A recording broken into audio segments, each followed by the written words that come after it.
Muy buenas noches a todas las personas que en este momento se sintonizan aquí a través de su fanpage de Manualidades Casanagu en esta su edición número 14 de La Posada Aralí.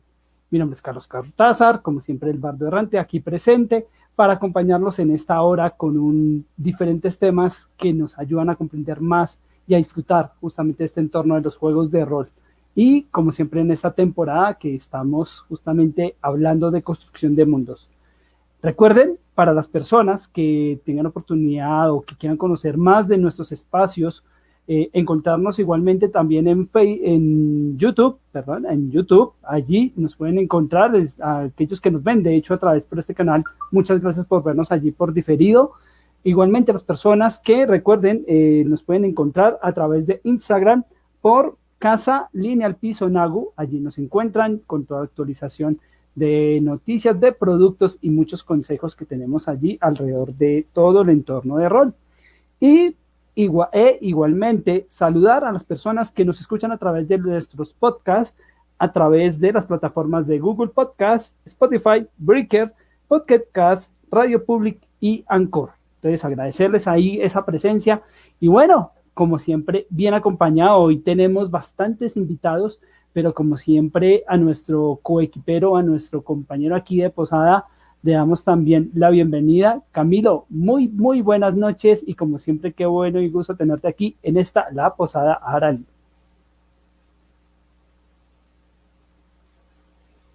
Micrófono, Camilo. Camilo, micrófono. Ya, paciencia, mientras que esto despierta. Qué pena, Es. querido público. Había entrado inspirado y ¡tas! Me estrellé con que no había habilitado el micrófono, pero aquí estamos. Una semana más aquí con ustedes. La verdad que nos da mucho gusto que nosotros contamos los días de poder construir con ustedes, de escucharlos. Por favor, todos sus comentarios no se corte, hágalos saber a nosotros, a nuestros invitados, esas preguntas que tienen. Usted que nos está escuchando en el pregrabado ya por YouTube, por el podcast, y siente curiosidad, escríbanos por Instagram, escríbanos por Facebook, escríbanos por YouTube. Y esas preguntas luego nosotros las retomaremos para integrarlo a este programa. Sus preguntas son supremamente importantes, su participación es vital. Así que también lo animamos a que comparta nuestra transmisión con sus amigos, con quien usted considere que necesita aprender un poquito más, así como usted lo está aprendiendo con nosotros. Y no digo más para que hablen nuestros incontables invitados, no mentiras, nuestros invitados del día de hoy. Tal cual, muchas gracias Camilo y sí, por eso es tan importante a todas las personas que nos acompañan tanto en vivo, allí recuerden hacer sus comentarios, hacer sus preguntas, aquí las como siempre las estamos mostrando y compartiendo e igualmente pues aquellas personas que en diferido tienen la oportunidad de escucharnos pues dejar sus sugerencias. Vamos a ir inicialmente, esperemos y crucemos dedos que el lag ya no esté fallando con nuestro primer invitado. Nuestro primer invitado es Luis Enrique Santes, me perdonarán, Luis Enrique Santesteban, por fin lo dije bien, estudiante Correcto. de ciencias políticas con amplia experiencia en voluntariados en áreas de educación y ciencias sociales, habilidad académica e interés en política comparada, historia política y educación cultural. Así que Luis Enrique, muy buenas noches y qué bueno tenerte en esta La Posada Aralí. Hola Carlos, hola a todos nuestros oyentes. ¿Me Perfecto. escuchan perfecto? Así es. Esperemos. Bueno, se logró. Sí, Bueno, muchas gracias por la invitación. Es un completo honor estar aquí y esperemos que sea una noche muy entretenida y muy colaborativa, siempre en gran compañía. tal cual. Bueno, vamos a continuar con esos invitados. Vamos ahora con Freddy Eliseo Oyuela, que nos acompaña desde El Salvador. Espero que esté bien. Sí, creo que es del Salvador. ¿Qué tal? Ya tenemos invitados extranjeros. No, mentiras, ya es la segunda vez que nos acompaña. Él es diseñador industrial con especialización en innovación de producto y visual merchandising, presidente de la compañía Zip Company, capacitador para la Asociación Salvadoreña de Industrias y Top Training, Actualmente se desempeña como gerente de diseño y desarrollo para sus 3 divisiones: mobiliario para punto de venta, equipos de protección, mobiliario para hogar, y además es jugador aficionado de rol desde hace 2 décadas. Así que, Freddy, muy buenas noches y qué bueno tenerte de nuevo en esta tu posada Arali. Buenas noches, Carlos. Gracias por invitarme. Ahorita disfrutando de un agradable clima acá. Por primera está haciendo frío en el año. Así que muchas gracias y pues gracias por darnos el espacio. Así que espero aportarles al programa algo bueno, bonito y decente. Eso sin duda alguna. Y bueno, nuestro tercer invitado, tengo que decir que es uno de las personas que tengo aquí como jugador. Un saludo, aprovecho también para Andrés Alberto Romero, que también, como siempre, ya se ha vuelto nuestro acompañante fiel en el programa. Así que un abrazo para él y mil gracias, que siempre nos da muy buenos aportes en el programa. Y bueno, nuestro tercer invitado, él es Leonardo Merchán. Eres ingeniero de sistemas de la Universidad del Bosque, estudiante magíster en ingeniería de software de la Universidad de los Andes y es miembro fundador del Club 20 Natural Bogotá, siendo máster y jugador desde hace más de 4 años. Así que, Leonardo, muy buenas noches y qué gusto tenerte aquí en esta tu posada Arali. ¿Qué tal? Buenas noches a Carlos, a Camilo, a Luis Enrique, a Eliseo, y espero que la pasemos bien. Conversemos de ciertas mecánicas de juego, en especial en esto que es el combate, que es uno de los pilares de todo juego de rol. Y a todos los oyentes, que la pasen muy bien y aprendamos entre todos. Tal cual, efectivamente, el día de hoy nos reúne un tema que nos apasiona a muchos de los que estamos en el entorno de los juegos de rol, y tiene que ver con la guerra y las estrategias de combate. Así que, bueno, para comenzar rápidamente, y esto puntualmente para preguntarle a Luis Enrique, cuando hablamos de guerra, justamente, ¿cómo podemos definirla y qué conceptos podemos destacar sobre lo que existe a través de esta palabra y lo que entendemos como guerra? Bueno, pues hay una definición muy amplia o que ya se ha casi que impregnado en la humanidad, que es este enfrentamiento entre dos o más enemigos, este enfrentamiento entre soldados, entre tropas, ¿sí? Y se crea este imaginario de siempre como una gran tonelada de hombres enfrentándose, ¿sí? Y es como ese ya una definición, amigos, un poco básica, porque digamos que el concepto de guerra va mucho más allá, ¿sí? Por un lado está el uso de los recursos, ¿sí? Por ejemplo, no es lo mismo yo estar encima de una colina, en una montaña, o tener muchos ríos, ¿sí? Porque la naturaleza en sí misma puede ser tanto perjudicial como beneficiar, como ser un beneficio para mí. Y asimismo ya hay un concepto muy, bueno, que se ha utilizado mucho, especialmente después de la Segunda Guerra Mundial, que es la guerra psicológica o la guerra económica, que es mediante cierta manipulación de los recursos y de la propaganda, engañar al enemigo y hacerle creer que ya está derrotado antes de que yo lo derrote. Y es algo que de cierta forma se ha impregnado o que se busca entender en el juego de rol, ¿no? Si yo me voy a enfrentar a un enemigo que es mucho más potente, pues yo no me voy a ir de frente a cascarle, sino que voy a utilizar como la estrategia, los recursos, el engaño a mi favor. Tal cual, es muy cierto. De hecho, voy a acotar aquí un libro que de hecho le recomiendo muchísimo hablando de este tema, que es Sun Tzu, el arte de la guerra. Es maravilloso para entender justamente este concepto y simplifica algo que muy bien decía Luis Enrique, que es el arte de la guerra se basa en el engaño, que es uno de los primeros conceptos y definiciones de los cuales se habla cuando abordamos el tema de guerra. Camilo, justamente hablando sobre este concepto, ¿por qué es tan importante el desarrollo del concepto de guerra dentro de los juegos de rol?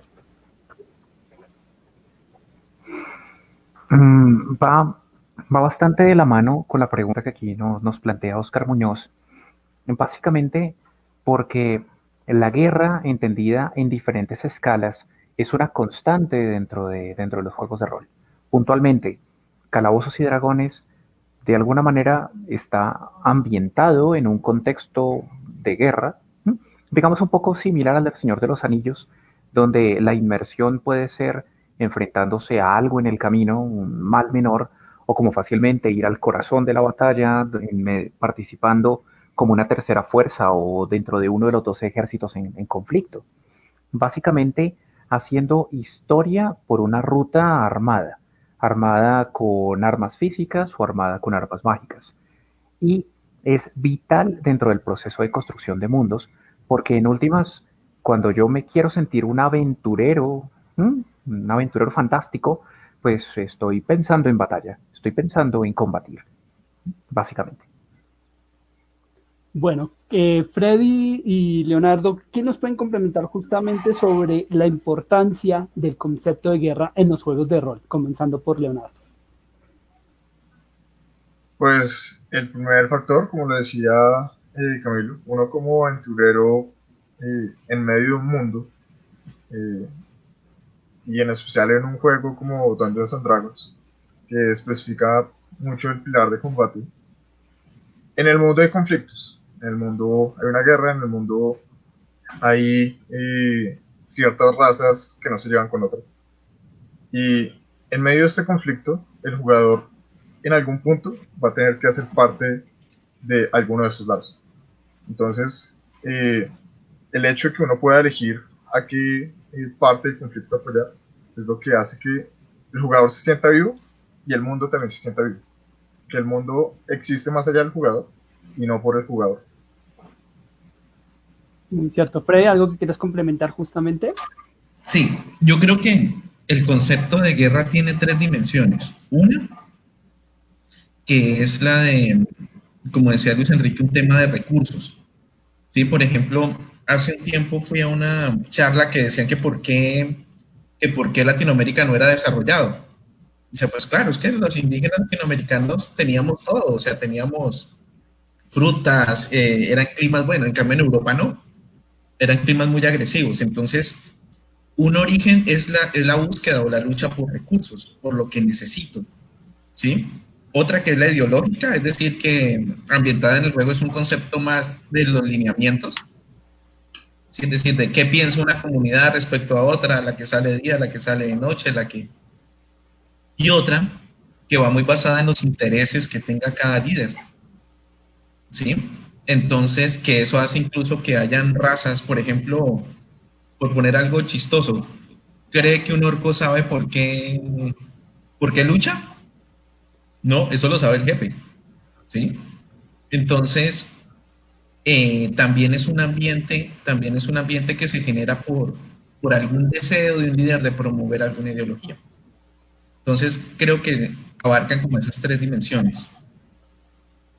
Es muy importante y bueno, hay incluso tratadistas que hablan de de otras muchas instancias, de topografía, de muchas maneras de entender este concepto. No solo Sun Tzu, que fue de los primeros que hablaba de este término, sino hay muchos como Erasmo de Rotterdam que habla del mismo, de Tomás de Aquino, en fin, es un tema que va desde lo conceptual en filosofía, en muchos ámbitos. Pero bueno, ya que estamos justamente aquí, específicamente dentro del ambiente de rol, todo esto que a ustedes han desglosado, ¿cómo podemos justamente ejemplificarlo en un juego de rol? Entonces, empezando por Camilo.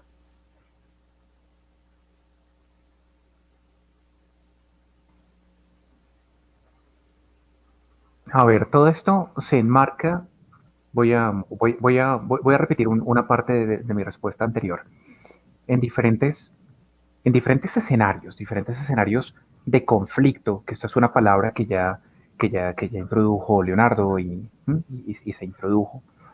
Y también lo quiero conectar una vez más con el comentario de Oscar Muñoz, porque no le hemos dado respuesta a esta pregunta. Eh, ¿Cómo saber cuándo sí, cuándo no salvar a los aventureros? Va de la mano muchas veces con la intervención en la guerra. En la guerra entendida como un conflicto pequeño, un conflicto mediano, un conflicto más grande. Básicamente cuando el DM está planeando la aventura y está planeando los encuentros, está incluyendo ciertos elementos que pueden ser un detonante. En principio lo está pensando basado en un nivel de dificultad. O sea, no le va a colocar al grupo un mal más grande del que puedan enfrentar, partiendo de que muchas veces el principal mal de un grupo es el grupo mismo, pero esa es otra historia. Aquí, ¿cómo saber? Pues básicamente depende porque dentro de la narrativa y privilegiando la historia y privilegiando este flujo del conflicto, es un término bonito, flujo del conflicto, pero básicamente yo determino qué suavizo o incluso también que endurezco. Yo puedo decidir que un puntaje sea un poco más alto, que un puntaje sea un poquito más bajo, que un nivel de dificultad sea un poquito más alto, un poquito más bajo, que el daño que hace la criatura sea un poco menos o un poco más. Porque de alguna manera favorece el conflicto, favorece el desarrollo de la situación, y esto, aquí sí, escalándolo un poco, o sea, esto sí es un poco indiferente de si se están enfrentando a un trasgo en el camino, de si se están enfrentando a toda una pandilla de bribones, o si se están enfrentando en la mitad de una guerra y hacen parte de uno de los batallones. Muy, muy cierto. Y bueno, ya avanzando justamente dentro de este tema, y aquí con la intervención de Luis Enrique, que nos habla justamente de todos estos elementos de los recursos, de todo esto de lo que viene a ser el entender la guerra. ¿Por qué es vital comprender y desarrollar una planeación estratégica adecuada para cualquier guerra o combate que un jugador tenga dentro de un juego de rol, Luis Enrique? Pues cobra importancia en el sentido de que yo no puedo, pues como esta idea de que yo soy mortal y que yo quiero la victoria, pues yo no puedo entrar a enfrentarme a mi oponente con la mentalidad de que pues, me va a matar. O sea, esa es como una intuición innata de supervivencia, pero yo tengo que tener en cuenta los recursos que tengo. Entonces, si yo estoy en una posición, digamos, peligrosa para mí o para mi grupo, pues no me voy a... Yo tengo que improvisar, tener en cuenta no solo lo que yo quiero hacer, sino lo que quiere hacer mi enemigo. Y de ahí estar un paso en mi realidad y con otro pie en el futuro, por así decirlo, ¿sí? Entonces, como un constante pensar en qué, cómo manipulo a mi oponente, cómo utilizo mis recursos, ¿sí? Entonces, es algo que tú puedes tener una idea al inicio, pero que constantemente va a tener que ir evolucionando. No sé si me logró concretar la respuesta a tu pregunta, Carlos. Sí da una visualización justamente frente a cómo entender o comprender justamente ese tipo de conceptos al momento de insertarlos dentro de la planeación y dentro de lo que es justamente el desarrollo de una estrategia adecuada para afrontar un combate o una guerra. Sigo acotando justamente pues dentro de esta lectura, que rápidamente pues, le simplifico que hay 5 conceptos que maneja Sun Tzu al respecto. Uno, que es la ley moral, es decir, qué tanta moral tenga en su ejército, ¿sí? Si realmente es un ejército que tiene las agallas o realmente es un ejército diezmado, ¿sí? Sea por la convicción de un liderazgo o diezmados por el hacha cruel de algún villano que los tiene a merced como esclavos. Son 2 instancias diferentes. El cielo, que implica pues un desarrollo de combate en donde es importante saber el clima, la situación, si hay lluvia, si hay nieve, todo ese tipo de cositas son fundamentales. La tierra, que abarca lo que son las distancias principalmente, la situación, topografía principalmente, el comandante, que representa pues la sabiduría justamente para el momento de tomar todo este tipo de decisiones al momento, antes, durante y después del mismo combate, y el método y la disciplina, que es el desarrollo de esas mismas estrategias. Bueno, chicos, ahora sí, justamente dentro de ese desarrollo, ¿cómo desarrollar y hacer una lectura adecuada sobre los puntos fuertes y débiles de un adversario en el desarrollo de una aventura en los juegos de rol? Esta pregunta tanto para Freddy como para Leonardo. Comenzando por Freddy. Bueno, comenzando por Leo, qué pena. Pues, siguiendo específicamente Calabozos y Dragones, hay otro alineamiento, que es el rol. Por eso existe inteligencia, sabiduría y carisma.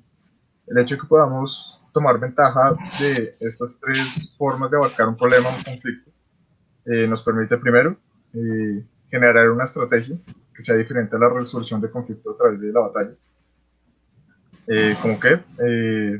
Como bien lo decían, meterse en la mente del contrincante, saber que, digamos, si tiene inclusive las mismas virtudes de nuestro oponente, pueden ser una fortaleza para nosotros. Saber que el paladín va a querer siempre salvar a los ciudadanos nos fomenta de que podemos fácilmente saquear todo el tesoro si el paladín está en otro lado protegiendo a los ciudadanos. Entonces, y al mismo tiempo, cuando nos enfrentamos a un jefe, un rey, tal vez abarcar el tema del ego o de otros temas para poder utilizar estas otras características que como jugador nos permiten solucionar el conflicto de otra manera. Freddy. Bueno, yo creo que como, digamos, como estar envuelto como jugador en un conflicto dentro del juego tiene, como le decía, algunas dimensiones. Por ejemplo, uno, siempre nos va a llevar a la estrategia, es decir, qué es lo que yo puedo hacer, qué rol puedo tomar dentro del conflicto, porque como hablábamos, por ejemplo, de una cosa moral, ¿sí? Y otro que es entender qué mecánicas existen para que pueda, con los recursos que tengo, es decir, por ejemplo, en el juego de rol, con los puntajes, por ejemplo, no, es que yo tengo poco carisma, entonces, cómo voy a persuadir a la gente para que me sigan? ¿Sí? Y lo otro es buscar formas, porque todos buscamos sobrevivir, igual como un conflicto en la vida real, es lo mismo, donde la prioridad es la supervivencia. ¿Qué mecánicas nos forman? Por ejemplo, algo que me pareció muy curioso para el tema de hoy fue una lectura que veía sobre el ejército de Genghis Khan, que para poder invadir parte de Asia lo que hacía el tipo era que como su ejército se comenzó a enfermar, entonces el man lo que hacía era que los que se iban muriendo les cortaba la cabeza y se las disparaba con catapultas a los pueblos para que se enfermaran y poder invadir después. Entonces con esto hablo de tener clara una mecánica que a veces puede chocar con la moral y con los lineamientos que tengamos en la mesa. Por ejemplo, un paladín aprobaría una mecánica así, pero de pronto un caótico malvado sí, mientras sea ganar. ¿Sí? Entonces, también creo que la guerra nos lleva a eso, a encontrar mecánicas, a encontrar cómo mi alineamiento o mi posición en el conflicto me permite entenderlo mejor. Eso. Sí, aquí es muy fundamental frente a lo que han abordado y preguntando a Camilo en este sentido, y es para mantener ese equilibrio entre esas nociones, entre esos alineamientos en una mesa, cómo llegar a esa armonía y no como incluso ha pasado en varias mesas en las que hemos jugado, en donde los intereses chocan y esos conflictos de combate que se suponen van contra un enemigo o una aventura configurada por un DM no se convierta en un conflicto entre los mismos jugadores. Básicamente hay que saber echar leña al fuego. ¿Mm? Porque, pues vuelvo a repetirlo, lo hemos dicho desde el comienzo. Y el conflicto es necesario.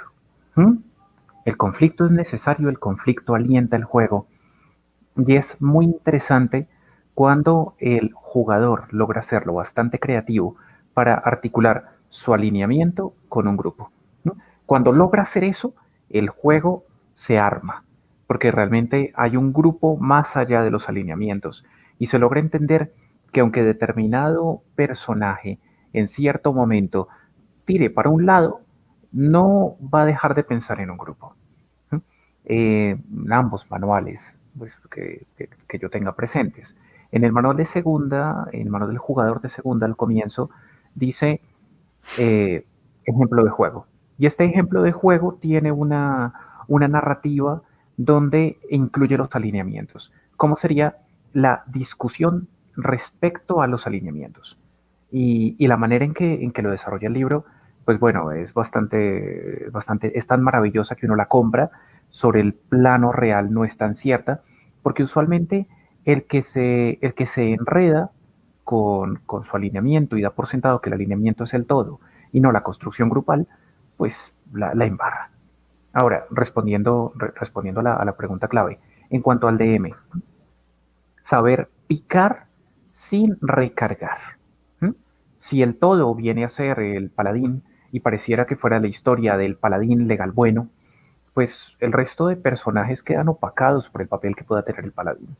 Pero cuando el DM sabe insertar pequeños detalles dentro de la elaboración, esto, esto va a hacer vibrar al bardo, esto va a hacer vibrar al pícaro, esto va a hacer vibrar al guerrero, esto va a hacer vibrar al bárbaro, esto va a hacer vibrar al necromante. Hombre, cuando incluye todas estas cosas en este grupo tan dispar y tan variopinto, alguna vez uno de mis jugadores decía era que ellos eran un circo de fenómenos, porque todos eran diferentes y eran una vaina totalmente loca. Pero es que es la recreación de esto pasa y pasa mucho.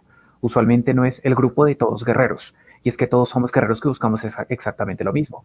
Cada uno busca sus cosas, y es tarea del DM saber arrojar un poquito que mantenga la conexión de cada uno de los jugadores. ¿Cuál es la tarea del jugador? Y esta sí la respondo en una simple línea. Que logre entender la dinámica de grupo que suele estar más allá de simplemente mi alineamiento, mi trasfondo, mi historial, mis motivaciones. Y es que me hermana, que me une al grupo. Y esto es tarea de cada jugador. El DM es profesor, pero no puede ser profesor de párvulos, de haber papitos todos cogidos de la mano y tomando distancia con la mano en el hombro del de enfrente. O sea, eso desdibujaría la dinámica del juego. Sí, no, eso. O sea, el roleo implica que haya algo de conflicto. Y un último ejemplo, discúlpenme porque me senté sobre la palabra. Está en El Señor de los Anillos. O sea, si ustedes miran a Boromir antes de que muriera, Boromir es un personaje que el tipo pues tanto como legal, bueno, no, eso no era Boromir. Y la manera en que trabaja con el resto del grupo, incluso las decisiones que toma al momento de morir, uno dice, este no es el Boromir. ¿Mm? El tipo de alguna manera va en contra de sí mismo porque conecta con algo que estaba en la construcción del personaje y es lo que le lleva a tomar la decisión de sacrificar su vida por los hobbits. ¿Mm? Qué pena para los que no lo han leído, deberían ya haberlo leído, pero que el spoiler es válido y ya está.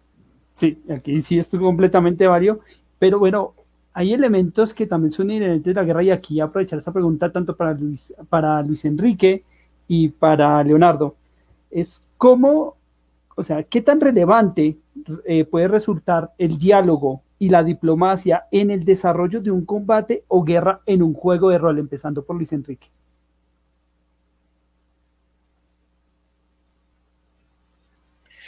Bueno, yo creo que de cierta forma el diálogo lo es todo, ¿no? Si estamos en un contexto de guerra, pues el diálogo no está con el enemigo, sino que está entre los aliados, ¿no?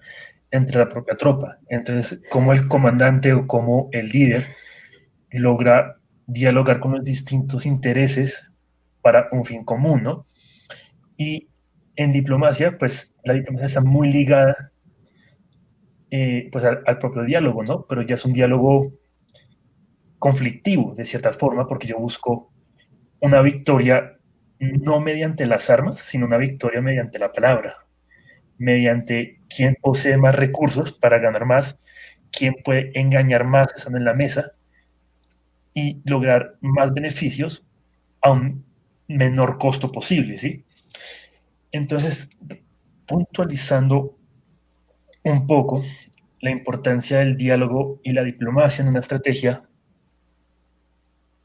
es que depende de cómo uses la palabra, puedes o provocar una rebelión interna, o ganarle a tu enemigo, o simplemente distraerlo para que llegue otro y genere caos, genere confusión. Y pues en cuanto a la diplomacia, cuando tú estás en un conflicto, pues puede llegar a ser muy, casi que irrelevante, ¿sí? Porque gente en política internacional se dice que las amistades no existen, solo existen los intereses. Y hay una frase que se dice que la diplomacia es el arte de decir qué lindo perro mientras que buscas una piedra para golpearlo, ¿sí? Y en un juego de rol, en un conflicto, se ve mucho eso, ¿no? Cómo yo logro manipular al que tengo enfrente para yo salir beneficiado. Muy, muy cierto. Leonardo, para que quieras complementar. Pues digamos, va más o menos complementado con lo que mencionaba anteriormente. Como bien lo decía Luis Enrique, es una cuestión de recursos, pero también es una cuestión de motivaciones. Si tu motivación es superior a la de tu contrincante y lo sabes manejar de tal manera que tu palabra suene lógica para él, es posible que se dé una victoria sin el combate. Entonces, ahí va esa parte donde, como buen juego de rol, manejamos y pensamos de diferente manera para poder solucionar el problema. En este caso, el conflicto, dependiendo de la situación, puedes persuadir, puedes intimidar o inclusive jugar con la mente de tu oponente para que él haga lo que tú quieres. Entonces, para concluir, la diplomacia es un punto muy fuerte, en especial en un juego de rol, donde dependiendo de tu mesa, no necesariamente van a querer solucionar todo a hacha y espada, sino que van a querer hacer algo mucho más sutil y en este caso recolectando información, o sea, adquiriendo más recursos acerca de tu oponente, se puede solucionar tal vez con una persuasión o una intimidación. De pronto el rey tiene algún secreto sneaky por ahí, una moza o algo así. Entonces, a Troya. Sí, entonces podemos utilizar eso a nuestro favor.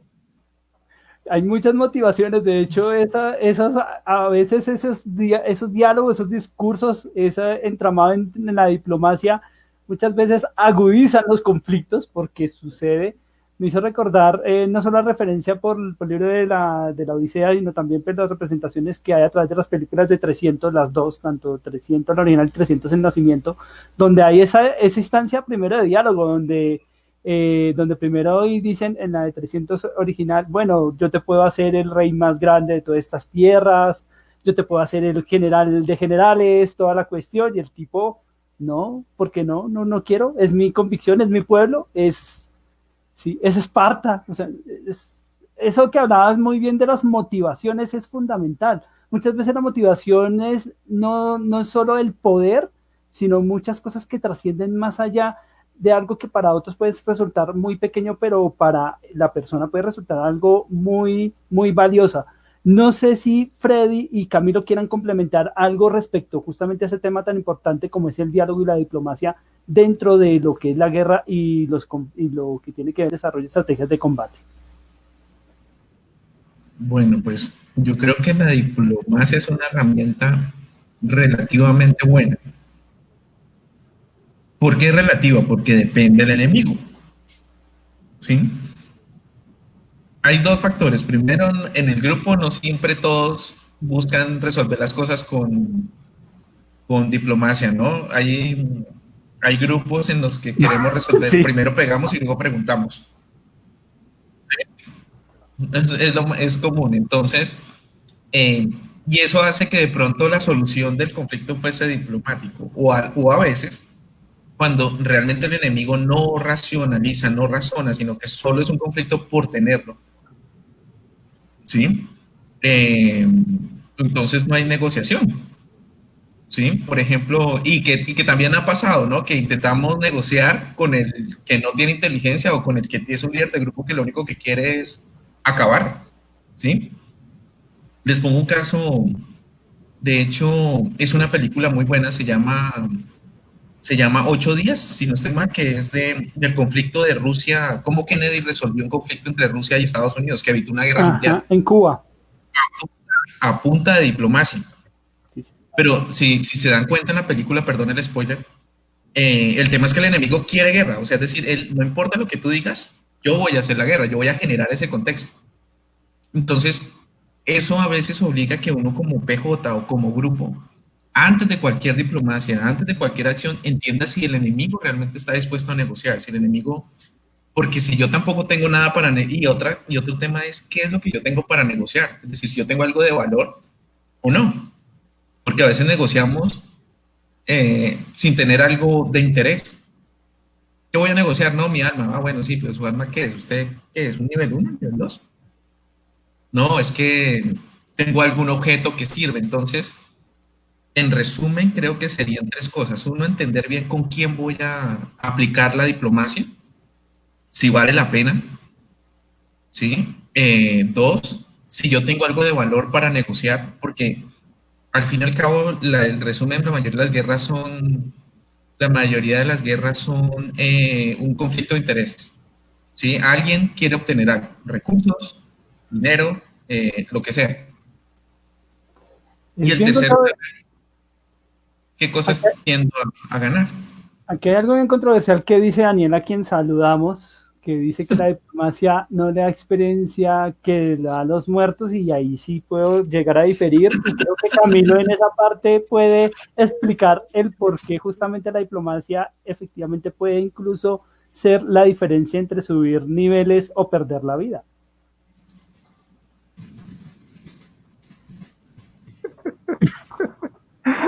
Qué buen aporte, sí. Bueno, sí, puede decir después. Es que sintetiza el tema. Y sintetiza una postura común de mucho jugador.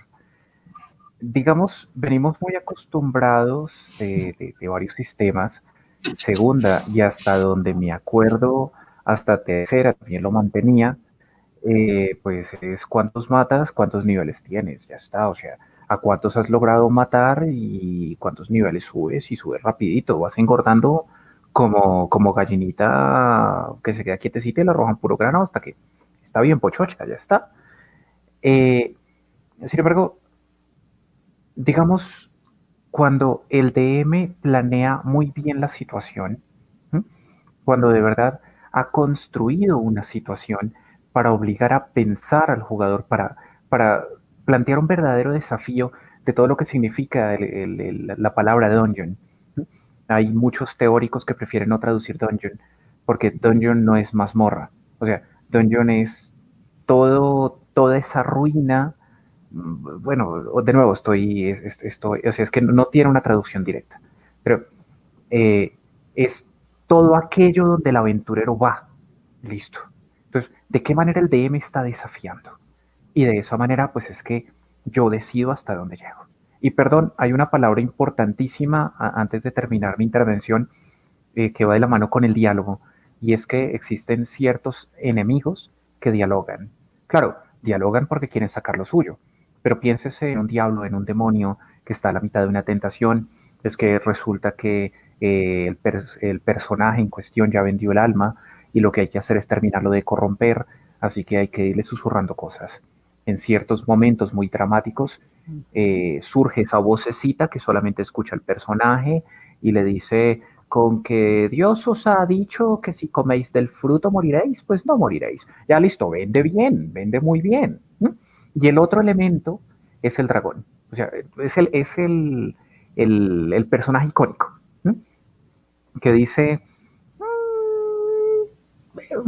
ya he matado mucha gente, ¿cómo podemos negociar? Me huele a que me tienes unas moneditas de cobre, que tienes unas moneditas de oro. Qué interesante, ¿por qué no me las das? Y de paso, bájate del hacha. Y de paso, quítate la armadura. Y no están muy usados los calzoncillos, también déjamelos. ¿Eso o te mato? Pues hombre, es una manera de diálogo y una manera de negociación. Y que al mismo tiempo le mete picante al juego. Que eso es importante.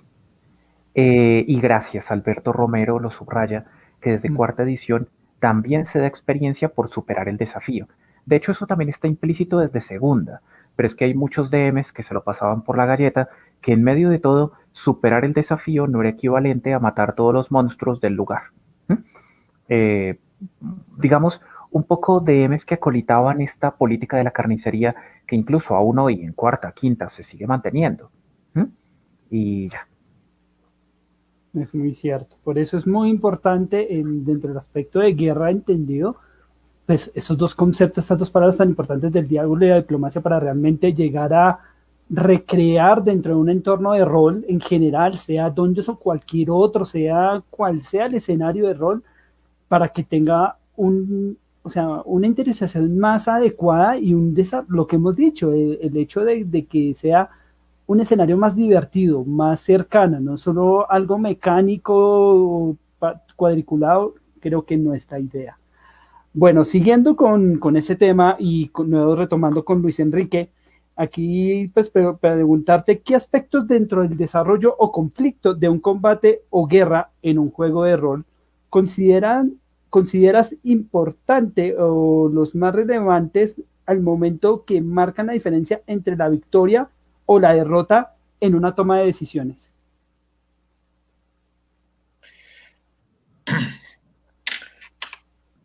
Pues, en cuanto a estrategia, creo que es identificar el entorno y el oponente, ¿no? Pero siempre como, pues parte de lo que yo siempre he utilizado en los juegos es procurar, bueno, también depende de mi personaje, no irme de cabeza al combate, sino como ir preguntando, como detallando mi entorno, ¿no? O sea, cuántos árboles veo, o sea, como que detallar mi, mi lugar, qué tan lejos estoy, y de ahí ir poco a poco para saber si se justifica un ataque directo o si tengo que flanquear, por así decirlo, ¿no? Y pues generalmente en la toma de decisiones es eso, ¿no? Como detallar el entorno, detallar al enemigo y saber cuándo es que se tiene que atacar o no, no por el uso de las armas, sino como la cantidad de recursos que se posee y el entorno en el que yo me encuentro. Ciertamente, por aquí hay una pregunta muy interesante. Camilo, no sé si me colaboras justamente en la lectura de la pregunta y si me ayudas a responderla justamente que la hace David en este momento. David Zanabria nos dice, David Zanabria desde Chía nos dice, ¿es perjudicial o metajuego si se crea en off-roll una estrategia de combate antes de este? Es decir, ¿es mejor hablar de una estrategia on-roll? Construye muchísimo más el diálogo entre, entre personajes más que entre jugadores.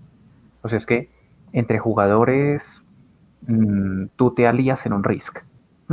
Ya está, o sea, y funciona bien porque es necesario para ganar.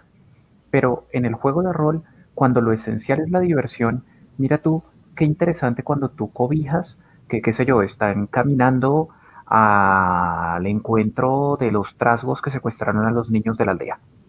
Y mientras que están caminando fuertemente armados y aprovisionados, que ya están cansados porque llevan 4 horas y no hay que parar porque primero hay que rescatar a los niños, en algún momento alguno dice, bueno, listo, llegamos y pues qué divertido cuando se ponen en situación, yo estoy cansado, estoy malhumorado, necesito rescatar a los niños, quiero que me paguen el dinero, piensa alguno, otro dice todo se hace por amor al arte, piensa otro, pero empieza a surgir ese debate dentro de la situación. Ese debate dentro de la situación construye juego e incluso es mucho más importante que el propio combate. Y también porque de alguna manera ayuda a llenar ese espacio vacío que de otra manera el narrador diría, caminaron y llegaron. Ahora ustedes están a unos 200 metros de la entrada de la cueva, ¿qué hacen? Entonces, antes de todo eso vino un diálogo. Que cuando se hace off-roll, usualmente recordémoslo, ese off-roll sucede cuando ya están dentro de la cueva, les están cayendo encima los trasgos y dicen, pero ¿y qué hacemos? Es ahí cuando usualmente llega este diálogo off-roll, porque no lo cobijaron antes, porque les faltó ese pequeño detalle de ponerse en situación. Y eso es clave. Yo no digo que sea perjudicial, digo que es mucho más divertido cuando lo haces on-roll y sobre todo cuando tú cobijas que de pronto este personaje en cuestión está mucho más lejos. Y lo que le quería decir susurrado, para que me oiga, tengo que decirlo duro, arriesgándome a que de pronto me oiga el enemigo. ¡Que monte guardia! ¿Qué monte guardia? Entonces, Eso ya, me ese sonó a tipo una de cosas. aventura de hace 2 semanas, ¿cierto, Freddy? Sí, bueno, bien, bien, se acordó, perfecto, es la Sí. idea. Que carguemos las latas. ¿Que cuáles latas? Esas. Exactamente. Bueno, para nuestros 3 invitados, la siguiente pregunta y es, ¿qué conflictos, estrategas, líderes mundiales o guerras dentro del referente histórico han usado ustedes para la creación de sus personajes o historias dentro de un juego de rol y por qué fueron estos relevantes justamente en el desarrollo dentro de sus aventuras o personajes, empezando por Leonardo? Pues digamos, más allá de referencias históricas netamente a un personaje, yo he usado de referencias de ciertas edificaciones. Digamos, pues no sé si todos han ido al castillo de San Felipe, Cartagena, pero como notarán, la parte de arriba, o sea, el túnel por las escaleras es normalmente mucho más angosto y permite que los que están arriba vean a los de abajo, pero los que están abajo no vean a los de arriba. Entonces, digamos, en diferentes estancias, digamos, de mis fortificaciones, que he creado principalmente con goblins y con criaturas que son mucho más pequeñas, como los kobolds, que les gusta hacer trampas por todos sus escondrijos. He usado es más que todo como estas referencias históricas de ciertas cosas de edificios que han aprovechado para hacerle travesuras a los jugadores. Esto es aprovechar la arquitectura, el conocimiento de arquitectura al máximo. Eso es muy, muy provechoso. Freddy, de tu parte, en personajes, ¿qué personajes, qué estrategas o qué conflictos se han inspirado entre los personajes que has tenido? Uy, yo creo que tres. Uno que no es necesariamente un personaje, y es que dio la casualidad que cuando comencé a jugar rol, estaba de moda Age of Empires 2.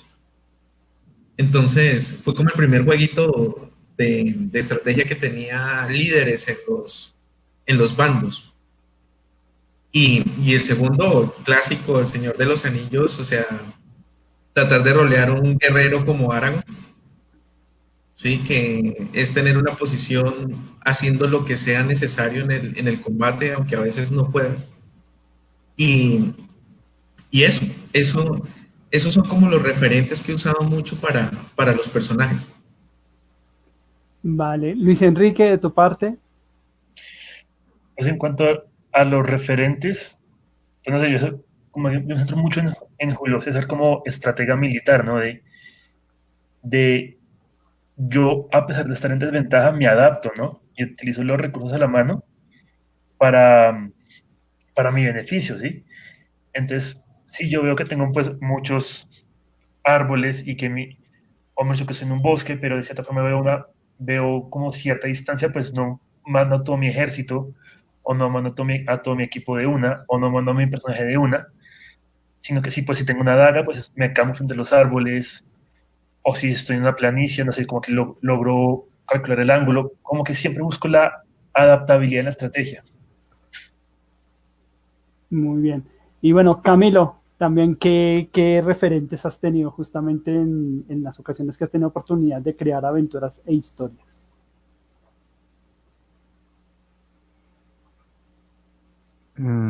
Pues es que mi lista de referentes es larga porque todo el tiempo estoy buscando referentes. ¿Mm? Pues, perdón, o sea, cuando uno lleva ya cierto tiempo dirigiendo, eh, en algún momento le es complicado apagar el canal de DM. ¿No? Todo el tiempo uno está plan DM. Y pues, plan DM es eh, un último ejemplo. Este fin de semana me volví a ver 12 monos y créanme que saqué varias ideas de Arquitectura. ahí. Uf, Es una, excelente. es una frase que la mayoría de mis jugadores que me han visto en otro contexto me han oído. ¿Sí? Y esto me dio ideas. Entonces, las ideas usualmente están presentes ahí, entre los libros que leo, entre los juegos de video que tengo la oportunidad de jugar, entre las series que veo, incluso hasta de una película infantil he sacado muchas cosas. O sea, usualmente de todo lo que veo estoy sacando algo y estoy tomando nota y y eso pues me termina ayudando porque me amplía el panorama para que llegue el momento en que si tengo que plantear una situación, la puedo incluso desarrollar combinando cosas que he visto, creando algo que no digan, eso es la estrategia de tal película, la estrategia de tal juego, la estrategia de tal libro, sino digan, miércoles, ¿cómo nos enfrentamos a esta estrategia? ¿Mm? Que es, que es poner en jaque al jugador y, como lo decía antes, un verdadero desafío que construya, perdón los anglicismos, el puzzle del dungeon, para que valga la pena. Muy cierto. Aquí también Andrés nos hace su aporte de cuál ha sido uno de sus marcos de inspiración y que ha sido un videojuego que es Kingdom Under Fire. Entonces, pues bueno, o sea, creo que nosotros tenemos siempre un referente. Yo creo que ya lo he dicho varias veces que uno de mis referentes en estos tipos de escenarios, una serie que me marcó mucho es Inuyasha, sin duda alguna, me marcó en muchos referentes para todo lo que viene en desarrollo y obviamente Record of the Lost World creo que es referente básico y esencial dentro de todo este desarrollo. Bueno, para ya ir cerrando y ir complementando este gran tema que hemos tenido, ¿qué recomendaciones tienen ustedes para los jugadores para que tengan las decisiones más oportunas durante el desarrollo de un combate o guerra dentro de un juego de rol, empezando por Leonardo? Pues lo primero que lo primero que yo haría es mostrarles información o encaminar a mis jugadores para que no simplemente se vayan de frente contra ya sea el bicho, el asedio, eh, el reto que tiene por delante, sino que vean que hay mucho más allá, que ya sea que se puede solucionar el problema por diplomacia o que pueden encontrar cosas que les pueden ayudar a solucionar el problema mucho más fácil y rápido, digamos. No sé, suponiendo que están enfrentando, saben que en una cueva hay un escondrijo de kobolds y hay cerca un río, podrían fácilmente hacer una bifurcación y ahogar a los kobolds. ¿Sí? No necesariamente tienen que ir a meterse de lleno al conflicto, sino pueden hacer otras cosas un poco más creativas. Freddy, ¿algo que quieras complementar? Sí, dos cositas. La primera, pues, es evaluar mucho el tipo de enemigo que tienes, porque sí, como te decía, muchas veces pasa que estamos en la política de pegar primero y preguntar después, como nos pasó hace como 4 o 5 semanas con un sátiro, que un 20 lo fulminó y el man tenía la información, ¿sí? Y otras veces pasa de, no, mira, es que negociemos, pero el tipo ya viene a acabar, o sea, no se puede negociar. Entonces sí evaluar mucho el contexto, quién es el enemigo y qué recursos hay alrededor para hacerlo, para no solo dejarnos guiar por el alineamiento, sino también de cómo por el beneficio del grupo vamos a sortear la aventura. Luis Enrique. Pues mi recomendación va muy a la par de la de Freddy y yo complementaría como preguntando cómo el lugar en donde estamos, ¿no? Por ejemplo, si estoy en una cueva, ¿qué tan grande es la cueva? ¿Por qué tan lejos estoy yo del enemigo? ¿Sí? Y pues me acordé de una anécdota que me pasó en mi primera roleada, que yo novato lancé un encantamiento, incendié todo el lugar y en vez de salir beneficiados, terminé incendiando a todo el mundo. ¿Sí? Y todo por no poder dimensionar el lugar en el que estaba, Nos ha ¿sí? pasado, tranquilo. Sí. Entonces como que siempre es como mi primera recomendación, es como que sí, como que contemplar al enemigo, pero también contemplar el lugar para el ataque que uno haga, pues afecte al enemigo y no a uno. Tal cual. Bueno, y bueno, es así para Camilo puntualmente, y es, ¿qué recomendaciones tendrías para lo que tiene que ver con los máster, los que dirigen juego, justamente para preparar adecuadamente los escenarios de guerra y de estrategia de combate dentro de los juegos de rol? Bueno, lo improvisado no se improvisa. Esa frase yo la había dicho hace algunos programas y es muy útil cuando se es DM. Hay un montón de referentes impresionante que se encuentra en Internet. ¿M? Consejos de otros máster donde hay trampas, donde hay incluso estrategias. ¿M? Uno busca en la guía Bolo, por ejemplo, la guía Bolo habla del estilo de vida de los kobolds, del estilo de vida de los trasgos, del estilo de vida de los orcos, y eso ayuda a construir las madrigueras, los cobiles de este tipo de criaturas, y ayuda mucho a orientar, pero uno tiene plena libertad de introducir un factor disonante. Vale, listo, esto es una cueva de kobolds, pero resulta que estos kobolds obedecen a un mago malvado. Entonces hay una trampa mágica en algún lugar. Y eso funciona bien, es un factor disonante que deja fuera de lugar al jugador. ¿Sí? Y otro elemento importante que lo han estado mencionando es el valor de la descripción.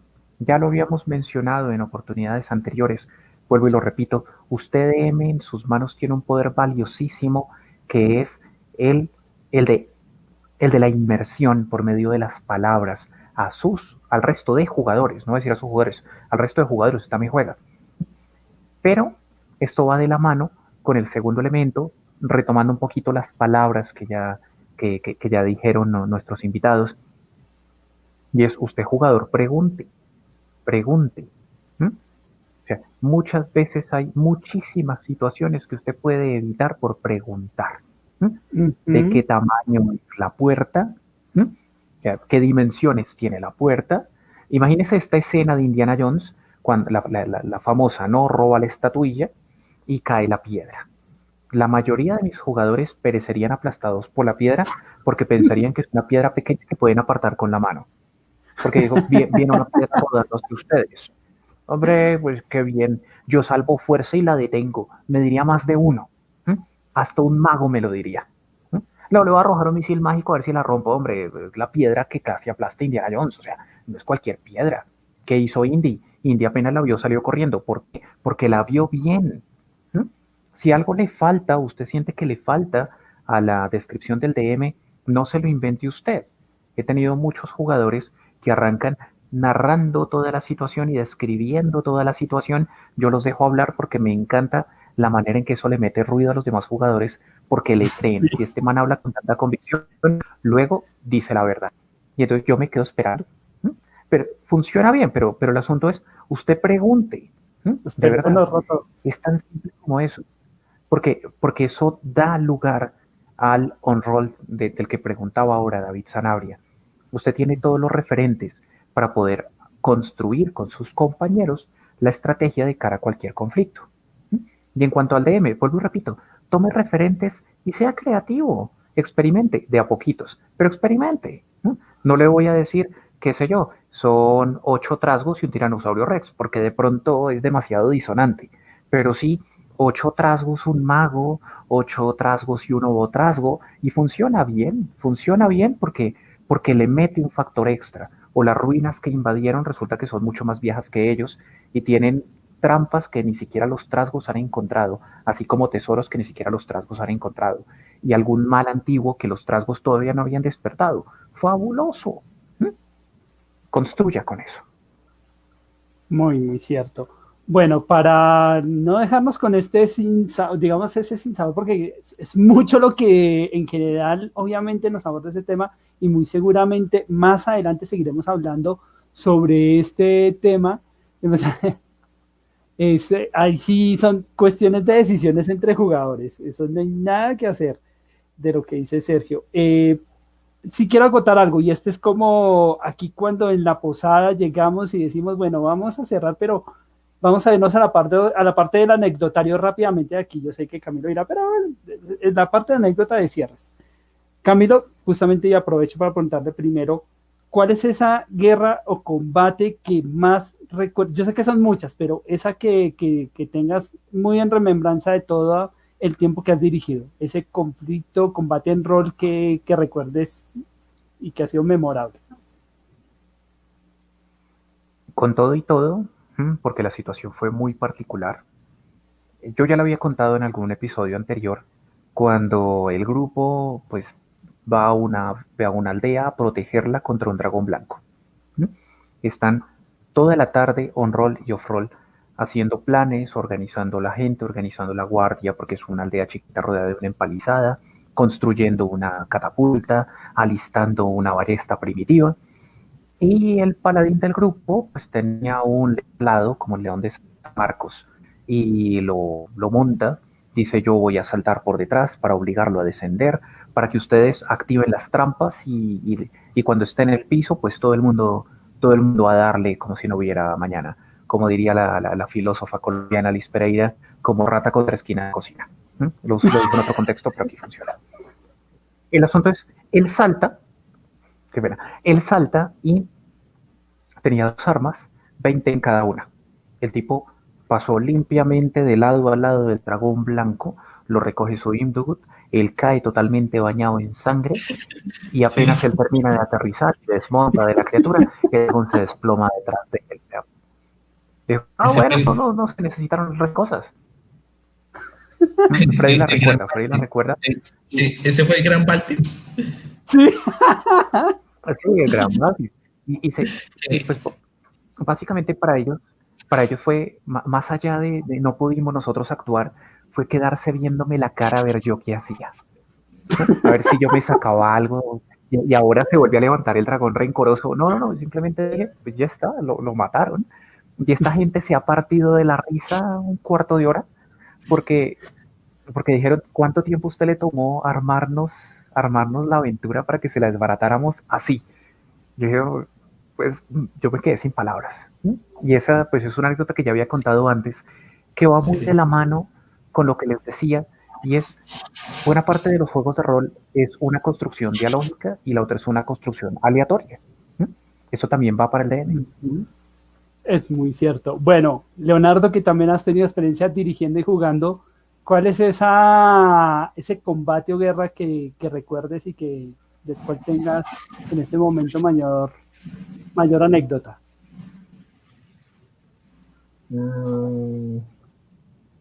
Pues así que recuerdo en ese momento, estaban, o sea, una legión de demonios y principalmente seguidores de Orcus estaban asediando Cormyr. Los jugadores decidieron que si mataban al general todo iba a estar bien. Entonces salieron de la ciudad por las cloacas, se enfrentaron a un Cibriex y al enfrentarse a él sufrieron una mano de mutaciones. Cuando iban volviendo a la ciudad se dieron cuenta que no le avisaron a la guardia, no dijeron, oiga, sí, vamos a ir a matar a este bicho al general. Entonces uno llega con 2 cabezas, cola, dedos de tentáculo, otro llega con alas, con intercambiado el pie y la mano, irreconocibles, y los manes creen que se pueden volver a meter a la ciudad normal y ir a hablar con la reina. El caso es que cuando llegan, como no avisaron, no hicieron nada, los guardias los detienen creyendo que son otros enviados y les cae un pelotón. Caos que al final terminan escapándose otra vez por el drenaje, ya que fueron incapaces de convencer a la gente que eran ellos mismos. Ahí sí falló. Freddy, ¿cuál recuerdas más? Yo me acuerdo de una también, no sé si Camilo me desmentirá, no sé si estaba Leonardo o su hermano en la mesa, que tenían un enano que atravesó a un tipo con un tronco de árbol. Ese fue Néstor. Néstor, sí, que todos habíamos montado la barricada porque el tema era sobrevivir, ya habíamos visto que los villanos eran muy fuertes.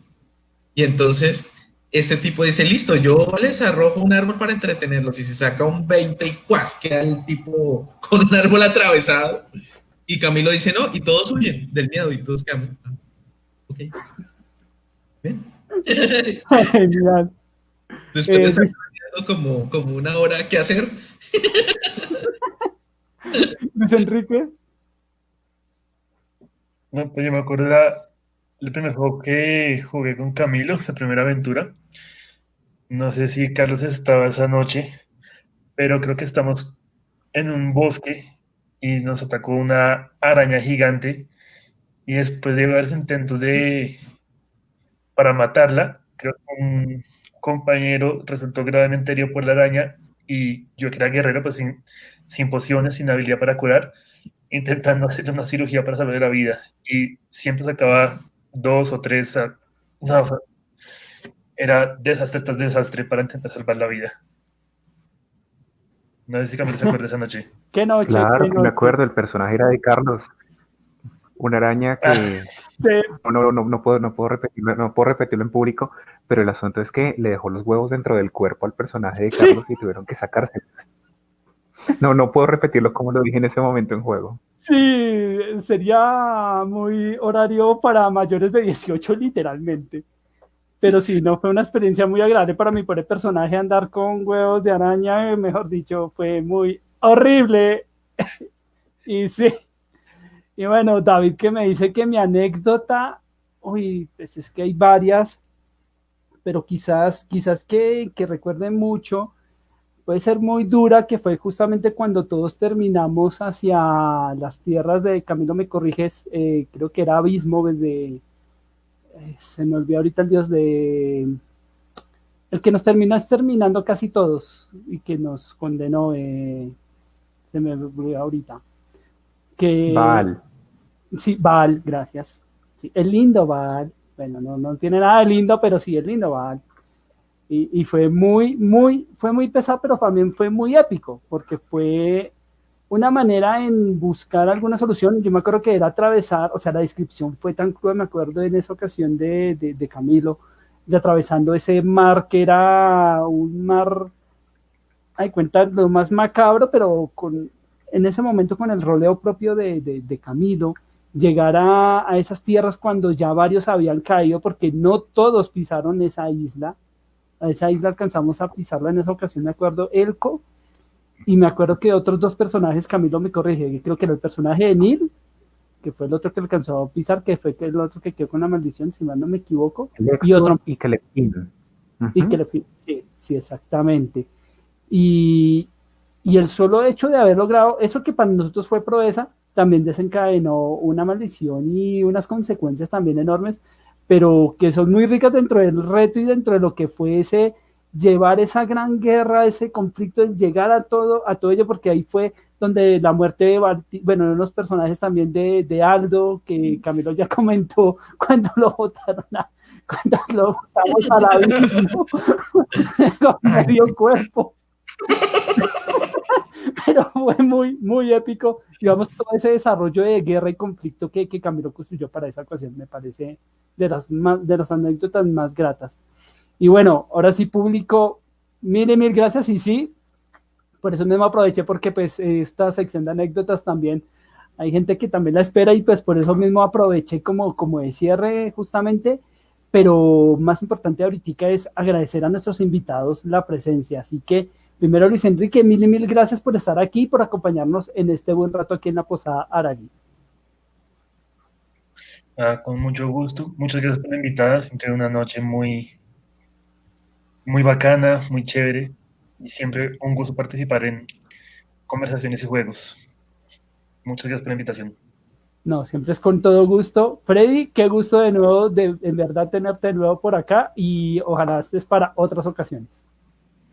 Claro que sí, mucho gusto. Igual pues este espacio es muy relajante, muy chévere y pues nada, lo importante es recordar esas anécdotas. Al final, lo único que tenía para decir es que no existe juego perfecto. A veces nos toca cargar latas o a veces nos toca aguantar abusos. Entonces, y nada, lo importante es gozárselo. No va a haber estrategia perfecta. Lo que va a haber es el resultado. Entonces, muchas gracias, muchachos. No, con todo gusto. Leo, qué gusto tenerte por acá en verdad, y espero ojalá tenerte en otras ocasiones, tanto a ti y ojalá a todos tus hermanos también por ahí en alguna ocasión. Sí, gracias a todos por invitarme. Y sí, lo que decía Eliseo, a veces divertirse. Al final, a veces los dados a uno le juegan la contraria y uno puede tener el super plan, pero los dados no salen. A Sí, ver, la verdad, los dados son unos caprichosos rebeldes horribles, Y sí, como a veces, como la anécdota de los sábados, el último sábado fue una pesadilla para mis jugadores, pero yo no tengo la culpa de que los dados, o sea, de que ese tablero virtual botara tantos unos. Casi me los llevo, lo siento mucho. No, Toca, Como hay veces toca que ustedes los quemen los viernes los unos. toca No, que las otras se los quemen esos unos. perdón, Charlie, es que me acordé del viernes hace 8 días, no este que pasó, sino el anterior, que no me acuerdo quién fue el que se sacó 20. Ya, y 20 más 3, algo así. Sí. Y luego, listo, todos 20. ¿Y cuánto? Y luego Ay, el el daño, daño. 2, 3 de daño. Sí. Pucha. Es como ver al guerrero así, ¡ay! Y luego, Muy buena también. Mi vida. Camilo, como siempre, de cierre, la reflexión de cierre para el programa y las conclusiones. Bueno, en síntesis de lo que ya se dijo, es atrévase a ser creativo. ¿Mm? Usted jugador, sea creativo, algo más que cortar y pinchar. ¿Mm? Que tenga un poco más, que la diversión esté por encima incluso de los números del dado. Y esto está en la creatividad. La creatividad, la estrategia, la construcción, eso nadie se lo quita. ¿Mm? Y mejor cuando es una construcción grupal. ¿Mm? Cuando usted, on roll, le dice al enano, el enano guerrero, usted vaya en primera línea. ¿Mm? Que le dice al mago, usted quédese atrás y prepare tal conjuro que yo recuerdo que usted se lo sabe. O sea, como ese tipo de cosas y este diálogo favorece la construcción. ¿Mm? Uno, usted DM, tómese su tiempo, ¿no? O sea, vuelvo y repito, lo improvisado no se improvisa, tómese su tiempo, tome referentes, tome notas.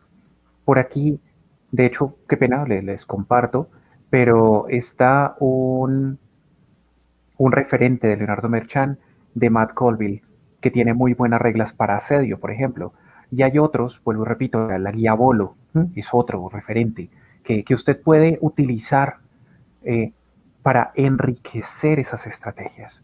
Pero, y esto es un tema importante dentro de la construcción de mundo, logre tener una línea narrativa, o sea, su campaña para dónde va. ¿Mm? Qué sabroso que ese enemigo que por alguna razón los jugadores lo dejaron vivir porque se les escapó, vuelve a aparecer más adelante. Y es un enemigo que se va construyendo lentamente, a la par con los jugadores, con los personajes. O sea, que resulta siendo su enemigo.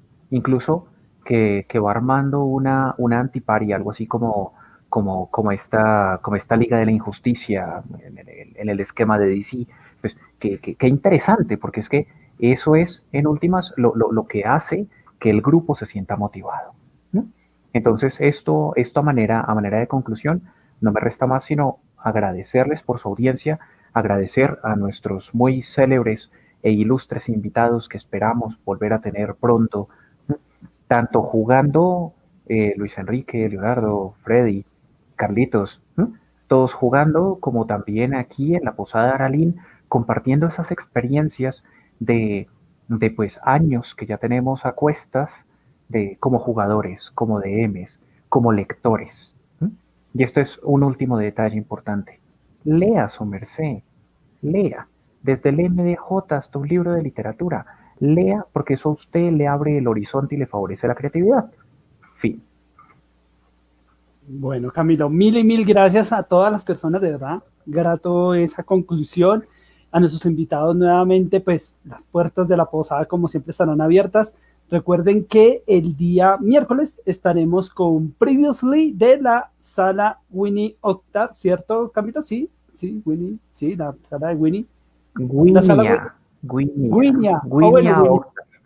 Bueno, yo la llamo la sala Winnie Pooh, pero bueno, está bien. Le voy a mandar su Winnie Pooh el próximo juego. Es por molestar, no, mentiras. Recuerden, el miércoles tenemos el Previously para que sepamos, ya estaremos definiendo si este sábado nuevamente tenemos mesa de juego, estén muy pendientes, muy posiblemente puede, dependiendo si hay cositas que allí se ajustan para volver a tener mesa de juego el día sábado, así que muy pendientes. Y recuerden estar pendientes aquí a través del Facebook, a estar pendientes a los productos que se tienen también. Recuerden que ya hemos ampliado la gama, ya no solo son dados, hay muchos más productos para que estén allí pendientes. Pronto habrán cajas, pronto habrán, bueno, ahorita ustedes vieron unas bolsitas especiales muy bonitas para que ustedes tengan ahí a la mano y consulten ahí los precios y pregunten sin ningún problema. No sin más, mi nombre es Carlos Cortázar, en esta su Posada Aralín. Mil y mil gracias y nos vemos en 8 días con otro tema, con esto que es su Posada Aralín. Muy buena noche y nos vemos en otra ocasión. Chao, chao.